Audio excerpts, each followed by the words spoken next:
10 types of bone files in surgery. You won't be asked those questions, but at least you should know what you have been shown to its name. নাম কি বলো আমার? প্রত্যেকটা design একজন করে person invent করেছে। You should pay respect to that great person who has invented this design. So identify it with the name. It is known as Miller-Colburn. Miller-Colburn type bone file. Miller, M-I-L-L-E-R, Colburn, C-O-L-B-U-R-N, Miller-Colburn type bone file. আচ্ছা, বোন ফাইলের আরেকটা ব্যাপার হচ্ছে, বোন ফাইলের একটা motion হচ্ছে অলওয়েজ ইউনিডিরেকশনাল। যখন তুমি কিছু বোন স্মুথ করবে একটা এক্সট্রাকশনের পর বা কিছু অপারেশন করেছো, সিস্ট বার করেছো, অ্যালভিওপ্লাস্টি করছো, there are some uneven surfaces in the bone. Uneven surface in the bone থাকলে কী প্রবলেম হয় পেশেন্টের? হ্যাঁ, পেশেন্টের কী প্রবলেম হয়? ওয়ান্স ইউ প্রস্থেটিক তো পরে, ধরো পেশেন্ট প্রস্থেসিস করতেই চায়, ইনফ্লামেটরি রিয়াকশন হতে পারে। মোস্ট কমনলি দেখো বোনের উপর তো মিউকোসা থাকবে। এবার পেশেন্ট যখনই চিউ করবে কিছু প্রেশার পড়বে মিউকোসার নিচে এরকম একটা শার্প জিনিস আছে, মিউকোসাটা তো ইম্পিঞ্জ হবে, এটা উঠবে, পেন হবে পেশেন্টের, ওখানে কন্টিনিউয়াস আলসার হতে পারে খুব বড় কিছু থাকলে। সেই জন্য after any surgery the bone should be flat and smooth. For that purpose we use this bone file. There are rotary instruments also, I mean there's those run in high RPM, but these are hand instruments.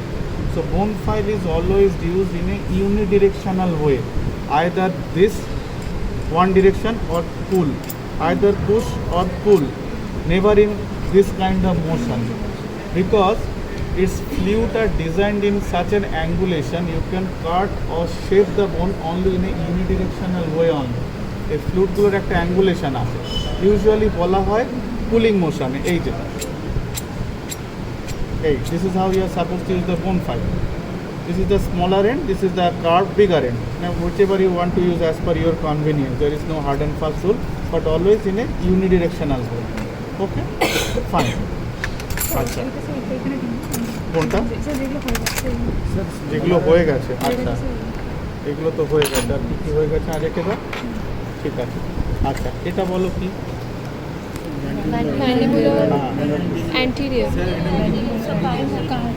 ভালো করে দেখো, এটা কিন্তু confusing হচ্ছে। Mandibular না না count কিভাবে? Mandibular anterior না, এটা ম্যান্ডিবুলার অ্যান্টিরিয়র ফোর্সেপ অনলি। এবার কোয়েশ্চেন হচ্ছে it is mandibular anterior forceps, simple জিনিস। অ্যান্টিরিয়র ফোর্সেপ বলে it will be long and not very long, but it will be slender, পাতলা বিগগুলো, and one beak should touch with another. এই যে there will won't be any space between this two beaks. যদি এটা premolar forcep হয় তাহলে দুটো বিকের মাঝখানে একটুখানি স্পেস থাকবে, অল্প space, like this, maybe like this. And if it is a molar then the space will be bigger, like this. Okay, in molar forceps always there will be bigger space between two bigs. In premolar there will be very narrow space, and anterior there won't be any space. Now question is how you differentiate this mandibular anterior forceps with the mandibular root forceps. So more slender root forceps. Only slender. There is one more point. দুটো পাশাপাশি রাখলে এখানে root forceps বোধহয় নেই, root forceps নেই, mandibular কি করে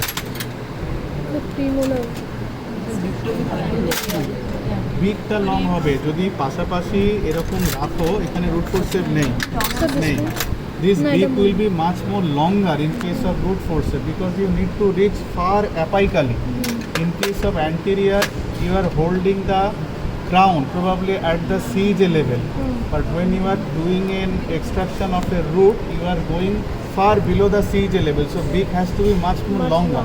Okay, that is the main difference between the anterior and the mandibular root forceps. And anterior forceps ideally should always touch with one another, ideally. Now some instrument may malfunction, maybe there are openings slightly like this, but never get confused. Ideally it should always touch. Okay, so mandibular anterior. আচ্ছা,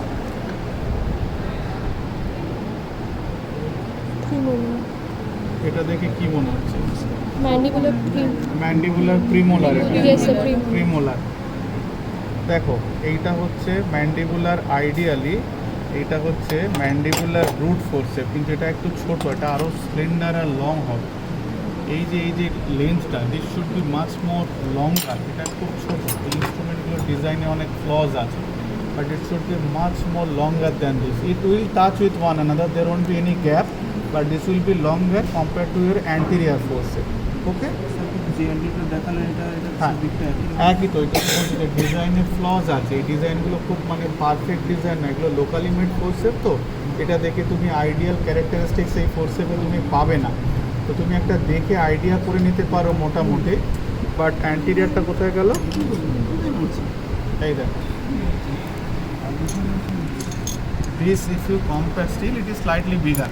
একটু compare করে দেখো, একটু বড় মনে হচ্ছে না? বিগটা Yes, একটুখানি তুমি দেখো না, কম্পেয়ার একটু স্লাইটলি বিগার, কিন্তু আরও লম্বা হয়। এটা লম্বা হবে, আরও লম্বা হবে। একটু স্লাইটলি টিয়ার ড্রপটা একটু স্লাইটলি স্মল দেখো, এটার সঙ্গে সামনে থেকে যদি দেখো, এটা slightly bigger, but it will be much more longer in case of root root forcep. Forcep. হ্যাঁ, রুট ফোর্সেপসটা কি মানে এমনি যেটা রুট ফোর্সেপস থেকে বললেন যে উচ্চারণ থেকে 3 মিলিমিটার হ্যাঁ, because there is a space. Root ফোর্সেপে গ্যাপ থাকবে। There is a space and so it's a thing. হ্যাঁ, রুট ফোর্সেপ টাচ করে। এবার কোনো it is also known as bayonet forcep or maxillary root forceps. Maxillary root forceps.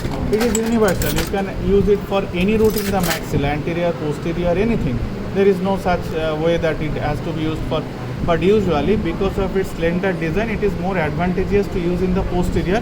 But you can use it in the anterior. There is no hard and fast rule. Same. These two are all same. একটু ডিজাইনের pattern একটুখানি দেখো, একটু changes আছে। এটা একটু লম্বা, এই দেখো পাশে দেখে দেখো। One is slightly longer, one is slightly smaller, one is slightly thinner, one is slightly thicker. Thicker. এইগুলো ম্যানুফ্যাকচার টু ম্যানুফ্যাকচার ডিপেন্ড করে। Bayonet forceps are at least 10 types of bayonet forceps are there. Whichever is you are comfortable with according to the tooth, you have to select that one. But both are bayonet forceps or maxillary root forceps. না, ম্যান্ডিবুলে তো root forcep আলাদা হয়। bayonet is only for maxillary root. ওকে, ঠিক আছে, হলো। আচ্ছা, এটা বলো, this is also another confusing. Cow horn. Lower cow horn, Lower cow. mandibular cow horn. You don't have maxillary cow horn here, so don't get confused. Maxillary cow horn is something different looking, which you don't have at least in this tray. আমাদের ডিপার্টমেন্টে বোধহয় একটা pair আছে, যদি থাকে আমি দেখবো, খুঁজে আমি দেখানোর চেষ্টা করব। বাট এটা হচ্ছে ম্যান্ডিবুলার কাউ হর্ন। আচ্ছা, cow horn, what is the fundamental between this two sharp pointed big? Lower cow horn তো ম্যান্ডিবুলার কাউ হর্ন কোন দাঁতের জন্য indicated? It is indicated for which tooth? Molars. Any grossly distracted, Grossly. exactly, grossly distracted multi-rooted teeth, not for single rooted teeth. কি করবে multi-rooted teeth হলে? কোথায় যে engage হবে দুটো Furcation area. ফার্কেশন এরিয়াতে। তো ফার্কেশন মানে তো মাল্টি-রুটেড টিথেই ফার্কেশন থাকবে, সিঙ্গেল রুট থাকলে হবে না তো। তো for mandibular grossly distracted multi-rooted teeth, also known as mandibular cow horn forcep. So what about দেখি? যদি প্রিমোলার সিঙ্গেল রুটেড হয়, তোমাকে ম্যান্ডিবুলার রুট ফোর্সেপ নিতে হবে। আর যদি প্রিমোলার মাল্টি রুটেড হতে পারে অনেক সময়, যদি হয় এখানে কাউহর্ন তখনই এনগেজ হবে যখন রুটের বাইফার্কেশনটা থাকবে। So hold the bifurcation area. Other bifurcation Molar ear. So this one? Mandibular root forcep এখানে নেই, মানে বাইরে তো আমাদের ওই ক্লিনিক্সে আছে, এখানে নেই। একটা ওরা ছিল, ওই বার করে দিয়েছে। আচ্ছা, এটা তো lower molar forcep. Yes, lower molar. Lower mandibular molar forceps. Mandibular molar forceps has got beak on Both sides. sharp end on both sides. যেমন আপারে থাকে একটা বাকাল সাইডে, এর তো বাকাল আর এর হচ্ছে লিঙ্গুয়াল আর বাকাল দুটো সাইড হয়। এই দুটো থেকেই 7 পয়েন্ট থাকবে আর কি। So then how is it different from this? So this Thickness, is you look at the thickness.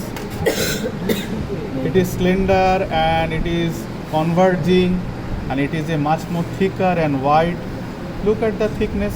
এটা দেখো আস্তে আস্তে কনভার্জ হচ্ছে, শুরু হয়ে যাচ্ছে ওপর থেকে, and it is much more thicker.